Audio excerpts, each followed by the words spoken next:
வணக்கம் மக்களே, நீங்க பார்த்துட்டு இருக்குது வெட்டி பேச்சு. நான் உங்க ஜாக். நாம இந்த வீடியோல என்ன பார்க்க போறோம்னா, அயலானோட ட்ரெய்லர் ரிலீஸ் இருக்கு. அந்த ட்ரெய்லர் எப்படி இருக்கு, அந்த ட்ரெய்லர் பத்தின என்னோட தாட்ஸ் என்ன, அதான் இந்த வீடியோல பார்க்க போறோம். வாங்க வீடியோக்குள்ள போலாம்.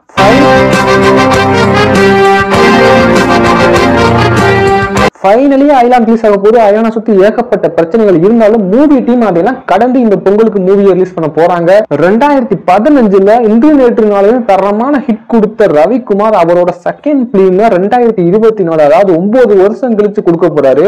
ஒரு நல்ல டைரக்டர் இவ்வளவு பெரிய கேப் எடுத்துட்டாருன்னு கொஞ்சம் ஃபீலா இருந்தாலும் ஒரு நல்ல படத்தை அவர் பிரசன்ட் பண்ணிருவாருப்பான்னு ஒரு நம்பிக்கை இருக்கு. அந்த அளவுக்கு இந்த படத்துல அவர் ஸ்ட்ரகிள் பண்ணிருக்காரு. வளவலன்னு பேசாம ஸ்ட்ரைட்டா ட்ரெய்லருக்குள்ள போயிடலாம். ட்ரெய்லரோட ஓப்பனிங் ஷாட்லயே எஸ்கேவோட கேரக்டர் எப்படி இருக்குங்கிறத ரிவீல் பண்ணிட்டாங்க. ஒரு கிராமத்துல விவசாயம் பண்ணிக்கிட்டு இருக்க ஒரு கேரக்டராகவும் அனிமல் மேல ரொம்பவே பாசம் இருக்க கேரக்டராகவும், அதாவது கோழிகள், சின்ன சின்ன பேர்ட்ஸ், முயல்னு எல்லாத்துக்கும் ஃபீட் பண்ணிக்கிட்டு இருக்க ஒரு நல்ல கேரக்டரா காட்டுறாங்க. கிட்டத்தட்ட 2.0 வந்த பக்சிராஜனை ஞாபகப்படுத்துற மாதிரி தான் எனக்கு இருந்துச்சு.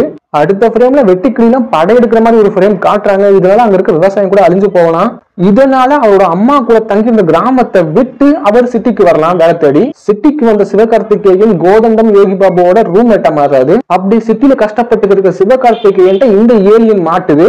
அந்த ஏலியனை கட்டி போட்டு உன்னோட ப்ராப்ளம் என்ன, எதுக்காக இங்க வந்து இந்த பூமி அழிக்க வந்தியான்னு கேட்டு விசாரிச்சு அதோட பிளாஷ்பேக் என்னன்னு அதுக்காக ஹெல்ப் பண்ற கேரக்டரா நம்ம எஸ்கே இருக்கலாம். இந்த ஏலியன் எதுக்காக பூமிக்கு வந்திருக்கும்னா, இந்த மூவியோட வில்லன் ஒரு ஷாட்ல சொல்லியிருப்பாரு, ஒரு பவர்ஃபுல்லான எலிமெண்ட் நம்மளுக்கு கிடைச்சிருக்கு, இதை வச்சு என்ன வேணா பண்ணலான்னு. அந்த எலிமெண்ட்டுமே ஸ்பேஸ்ல இருந்து இந்த பூமிக்கு வந்த மாதிரி தான் காட்டியிருப்பாங்க. சோ அந்த எலிமெண்ட் நம்ம ஏலியனோட கிரகத்துல இருந்து நம்ம பூமிக்கு வந்திருக்கோம். அந்த எலிமெண்ட்டை யூஸ் பண்ணி நம்ம வில்லன் பூமியை கண்ட்ரோல் பண்ணலாம்னு நினைச்சிருப்பான் போல. ஆனா அந்த சக்தியை வச்சு இந்த பூமியை அழிஞ்சிரும்னு ஏலியன் பூமியையும் அதோட கிரகத்தையும் காப்பாத்துறதுக்காக வந்திருக்கு. இதை புரிஞ்சுக்கிட்ட எஸ்கே அந்த பவர்ஃபுல்லான எலிமெண்ட்டை வில்லன் கிட்ட இருந்து கைப்பற்றி ஏலியன் கிட்டயே திருப்பி கொடுத்து அதோட கிரகத்துக்கு அனுப்பி வைக்கிறதா இந்த ஒட்டுமொத்த அயலானுமே இருக்குன்னு என்னோட கெஸ். ஓவராலா இந்த அயலானோட ஸ்டோரி என்னன்னா, வேற்று கிரகத்திலிருந்து வர ஒரு சூப்பரான எலிமெண்ட்டை நம்ம வில்லன் மிஸ்யூஸ் பண்ண பாக்குறாரு. அந்த எலிமெண்டால பூமிக்கு ஆபத்து ஏற்படும். நம்ம ஏலியன் அந்த எலிமெண்ட்டை ரெக்கவர் பண்ண வருது.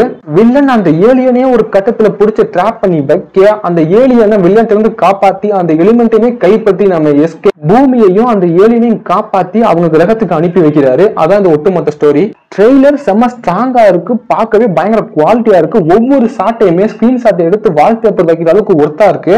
இதே மாதிரியே மூவியையுமே தியேட்டர்ஸ்ல டெலிவரி பண்ணிட்டா மூவி வேற லெவல்ல ஹிட் ஆயிரும்.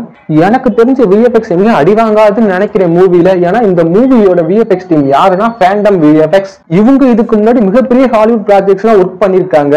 அவெஞ்சர்ஸ், பிளாஷ், ட்ரிபிள் ஆர் இவங்க படம் எல்லாமே தரமான சிஜி கொடுத்திருக்கு. அதே மாதிரி இந்த படமே இருக்குன்னு நம்புறேன். பார்க்கலாம் அயலான் ரிலீஸ் ஆகி எந்த அளவுக்கு ஆடியன்ஸ் என்டர்டெயின் பண்ண போகுதுன்னு.